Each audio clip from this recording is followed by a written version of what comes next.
This video is a thank you to Ursula, my wife and partner, fellow traveller for many years, but this last year, 2020, was when our relationship came into a very sharp focus. In January 2020, I was diagnosed with terminal and incurable lung cancer, which had spread more or less everywhere, even to my brain. And so began a series of visits to hospitals, hospital waiting rooms, hospital treating centres,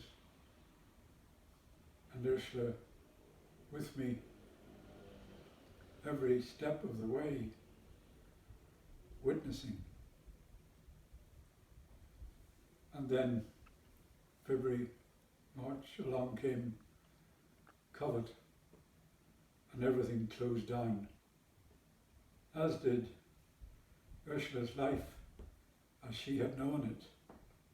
COVID and my cancer, the big double whammy, hit Ursula at the beginning of 2020, when there seemed to be so much potential.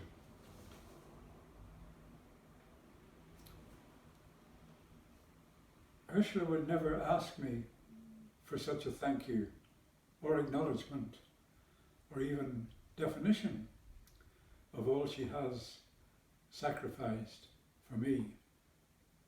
Nor would she use the word sacrifice.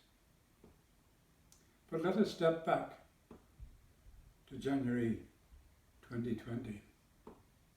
Ursula, healthy, no underlying conditions, full of life and wonder, bonding daily and out of doors with nature and in art galleries with high art, and on so many social platforms, magically weaving that wonder and reflection into her own art.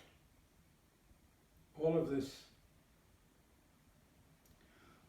as well as being a glittering stepmother to my children.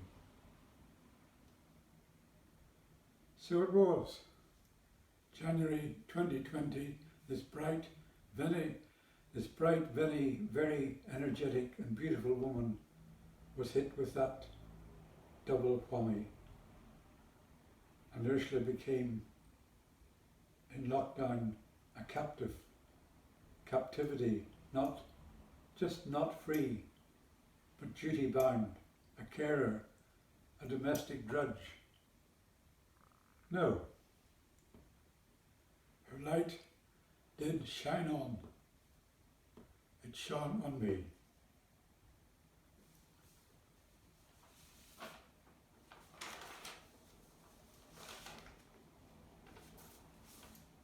I would like to actually just finish this with this tribute with a little poem, a part of a poem that I wrote for Ursula 40 years ago.